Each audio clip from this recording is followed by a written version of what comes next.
athlete with momentum is in the better spot. The athlete on the grind is in the better spot. Some athletes are.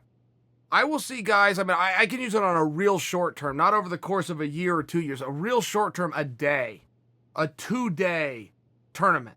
And you'll see it on all levels, guys. You'll see this from March Madness to the NCAA Wrestling Championships to the Olympic Games. Somebody gets on what's known as a roll.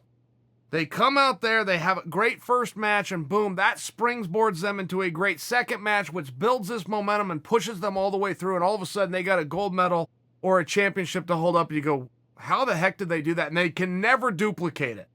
It's this one good tournament that they can look back on and all their dreams come true, and a lot of them have to retire when it's over. You'll see these things in sport, but there's something very real about that. There's something very real about going into something where there is no pressure or expectation on you.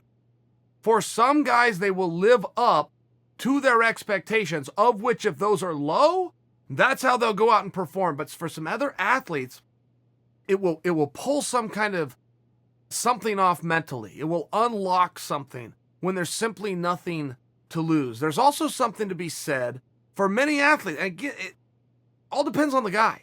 It all depends on the guy. There's something to be said for an athlete who has a clear head. I have seen a number of, as have you, on all levels, all the way up to the NFL, where you get some team that is as close to undefeated or undefeated in the preseason, and they go down in round 1 of the playoffs. We've seen this many times. There's something to be said for somebody who comes in with a clear head, which is what those teams that went into the playoffs undefeated had at the beginning of the season, because they were coming off of a layoff. They got together, they were positive, they did some training in the offseason, maybe more than the other teams did. They started early, the other teams kind of built to their peak, and these teams fizzled out. We see it all the time with athletes, and we don't know what the answer is with Justin, and we don't know what the answer is with Tony. But we do know that we are now confronted with this situation for each guy. Does Tony do better because of the grind? Does Justin do better because he had a clear head and, by the way, was focused on Conor McGregor? Wasn't even thinking about Tony. For some of you, you're going to think, oh my gosh, that's terrible. I would hate to go into a fight with a guy that I didn't focus on, I didn't plan for, I didn't strategize, I didn't have a training camp for. Some guys won't even do it. They're planning for an orthodox guy, that guy gets hurt, a new guy steps in, that guy's southpaw, boom, the fight's off. They won't even do it. I have not been training for a southpaw, end of story, won't go out there. We've seen this 100 times. Other guys go, wow, that's a totally new challenge I hadn't even thought of. There's something known as paralysis by analysis in sport, which means if you sit and you focus on something so much and you analyze it, you will freeze. You will just absolutely freeze. And other guys, boy, the looser they are, the absolute better. We had a couple of things happen in amateur wrestling that worked this way. Joe Colon, perhaps the most recent. Joe Colon was second at something known as the World Team Trials. Exact same process as the Olympic trials, but in non-Olympic year. So every 3 years you have the World Championships, every 4th year you have the same tournament, but they call it the Olympic Games. All right. So he ends up second, which means he doesn't make the team. He doesn't get to go. The number 1 guy who does make the team gets hurt at the absolute last minute. Joe Colon has just enough time to make weight, goes to the World Championships, but he goes in with a completely clear mind. He hadn't studied the bracket. He hadn't studied the guys. You know, he was out getting better and looking for a year later when an opportunity would arise again where he could go out and try to make a team. Rare opportunity, but I mean, it was just a different spot mentally. Cruises right out, grabs a medal for the country.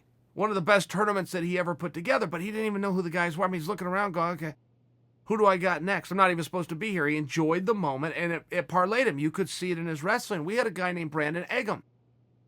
Brandon Eggum, same spot, second in the World Team Trials to the great Chael Sanderson.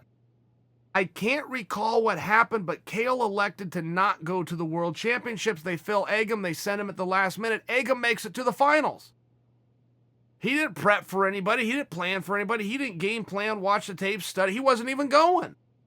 So there's something to be said for this. There's other guys that get thrown into a situation at the last minute, and that's an absolute meltdown and a panic. Absolute meltdown and a panic, which has always confused me, but I came from a tournament background where you never knew who you were going to have, and then even once you know who showed up that day, it all gets played out by a straight line, Brett. You don't know who's going to win, and 40 minutes later, you're on the mat with them. So the opponent just didn't really factor in for me. Now, because Gaethje and Tony have the same background as I do, they're tournament guys, they're wrestlers. I tend to think there's going to be something positive from a performance standpoint for Gaethje.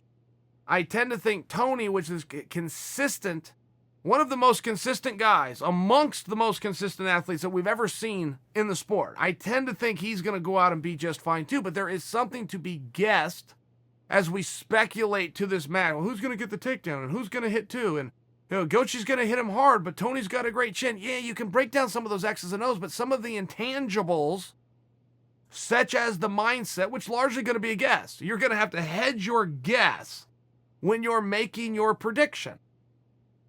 I think we could all physically just concede that Gaethje is right. Should this see rounds 4 and 5, logically and physically, great, it favors Tony.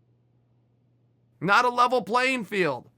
Tony knew what was going on. Gaethje had a hope of what's going on. Knowing versus hope. Okay, hope isn't the best strategy in the world, but sometimes it's all you got. Knowing is a damn good strategy.